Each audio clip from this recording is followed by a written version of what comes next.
आय के शीर्षक पूंजी लाभ से आय, इनकम फ्रॉम कैपिटल गेन्स। इसके 7वें भाग में आपका पुनः स्वागत। इस भाग में हम निर्दिष्ट परिस्थितियों में या विशिष्ट परिस्थितियों में पूंजी संपत्तियों की लागत का निर्धारण धारा 49 में किस प्रकार किया जाता है, इसके बिंदु संख्या 1 से 7 तक गत व्याख्यानों में अध्ययन कर चुके हैं। अब हम आगे के शेष रहे बिंदुओं पर इस व्याख्यान में बात करेंगे। Point number 8, cost of acquisition of shares received in the resulting company in the scheme of demerger. संविलयन की योजना के तहत परिणाम स्वरूप कंपनी के प्राप्त अंशों के अधिग्रहण की लागत। In the case of a demerger, the cost of acquisition of the shares in the resulting company shall be the amount which bears to the cost of acquisition of shares held by the SSE in the demerged company, the same proportion as the net book value of the assets transferred in a demerger bears to the net worth of the demerged company immediately before such demerger. Section 49 2C। संविलयन की दशा में परिणामी company के अंशों के अधिग्रहण की लागत वह राशि होगी संविलयित हुई कंपनी में करदाता द्वारा धारित अंशों की प्राप्ति लागत से वही अनुपात बनाए जो अविलयन में हस्तांतरित संपत्तियों का पुस्तकीय मूल्य ऐसे संविलयन के तुरंत पूर्व अविलयित हुई कंपनी की शुद्ध पूंजी नेटवर्थ के साथ बनाए। धारा 49 2C। Now let us discuss this in the form of a formula. अब हम इसे सूत्र के रूप में देखने का प्रयास करेंगे। Cost of acquisition of shares in the resulting company is equal to A multiplied by B upon C। परिणामी कंपनी के अंशों के अधिग्रहण की लागत is equal to A multiplied by B upon C, where जहाँ A is equal to cost of acquisition of shares held in the demerged company, जहाँ A का अर्थ है संविलयित कंपनी में धारित अंशों के अधिग्रहण की लागत। B is equal to net book value of the assets transferred in a demerger. B का अर्थ है संविलयन में हस्तांतरित संपत्तियों का शुद्ध पुस्तकीय मूल्य। C is equal to net worth of the demerged company, that is the aggregate of the paid up share capital and general reserves as appearing in the books of accounts of the demerged company immediately before the demerger। C का अर्थ है संविलयित company की शुद्ध संपत्ति, अर्थात संविलयन से तुरंत पहले संविलयित company के खातों की पुस्तकों में प्रदत्त अंश पूंजी और सामान्य संचिति का कुल योग।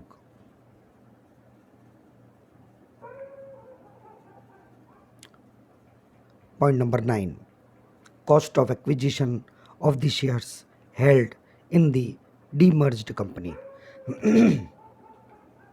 संविलयित कंपनी में धारित अंशों के अधिग्रहण की लागत। The cost of acquisition of the original shares held by the shareholder in the demerged company shall be deemed to have been reduced by the amount as so arrived under the subsection 2C of section 49. This is referred in section 49 2D। संविलयित company में अंशधारक द्वारा धारित अंशों के अधिग्रहण की लागत को उपधारा 2C में आए मूल्य से कम समझा जाएगा। ऐसा धारा 49 2D में वर्णित किया गया है।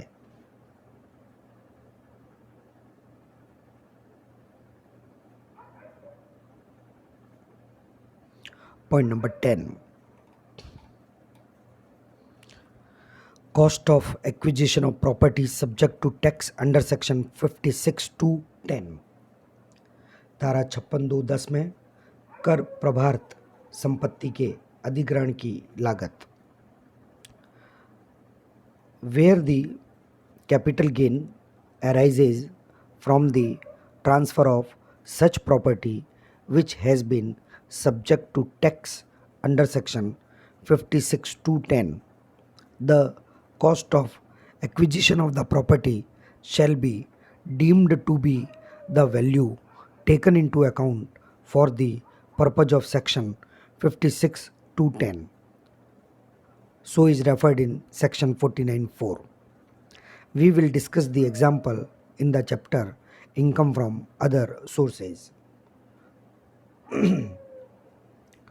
धारा 56(2)(10) में कर प्रभार्त संपत्ति के हस्तांतरण से अर्जित पूंजी लाभ संपत्ति को ही धारा 56(2)(10) के उद्देश्य से संपत्ति के अधिग्रहण की लागत माना जाएगा, ऐसा धारा 49(4) में स्पष्ट किया गया है।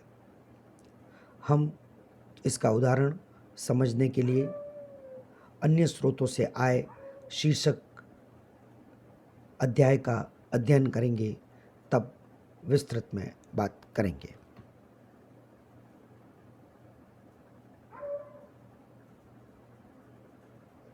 Point number 11, cost of acquisition of capital assets being shares in the project referred under section 45(5)(a).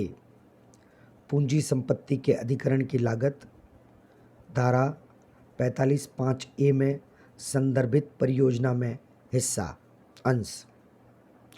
Where the capital gain arises from the transfer of a capital asset being shares in the project in the form of land or building or both, referred to in section 45(5)(a), which is chargeable to tax in the previous year in which the completion of certificate for the whole or part of the project is issued by the competent authority. The cost of acquisition of such asset shall be the amount which is deemed as full value of consideration in the subsection, that is stamp duty value on the date of issue of certificate of completion plus cash consideration.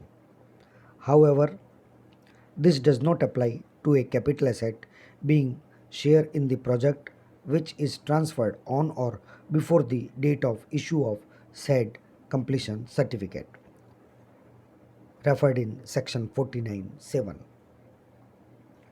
जहां पूंजीगत लाभ एक पूंजीगत संपत्ति के हस्तांतरण से अर्जित होगा, भूमि या भवन या दोनों के रूप में परियोजना में हिस्सेदारी धारा 45(5)(a) के उल्लेखित है, जो कि पिछले वर्ष में कर के हिसाब से लगाया जाता है, जिसमें पूरा हो चुका है।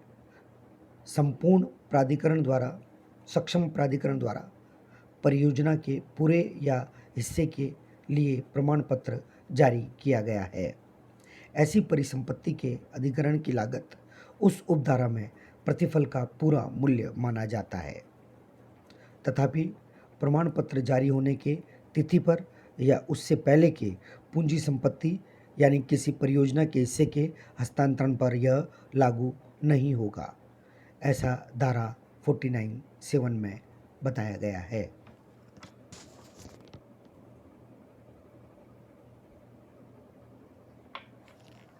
पॉइंट नंबर 12,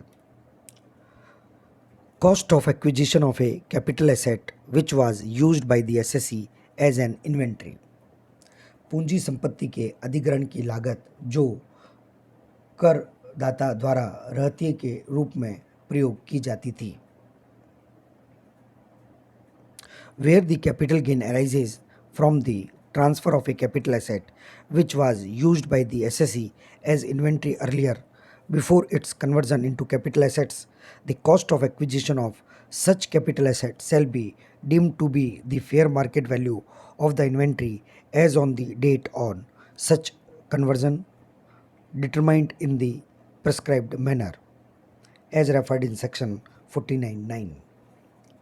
जहां पूंजी संपत्ति के हस्तांतरण से पूंजी लाभ होता है जो करदाता द्वारा पूंजी संपत्ति के परिवर्तन से पूर्व रहतिये के रूप में प्रयोग की जाती है, उस पूंजी संपत्ति की अधिग्रहण की लागत निर्धारित तरह से निर्धारित उस परिवर्तन की तिथि पर रहतिये का उचित बाजार मूल्य होगी, जैसा कि धारा 49(9) में बताया गया है। अन्य शब्दों में, ऐसी संपत्ति की पूंजी लागत हस्तांतरण की तिथि को जो उस संपत्ति का उचित बाजार मूल्य होगा वह मानी जाएगी। धारा 49 में बताए गए निर्दिष्ट परिस्थितियों में लागत निर्धारण के सभी बिंदुओं का वर्णन हम इस अध्याय में कर चुके हैं। अगले अध्याय में हम बात करेंगे cost of acquisition under section 55, यानी धारा 55 में अधिग्रहण की लागत कैसे ज्ञात करते हैं। धन्यवाद।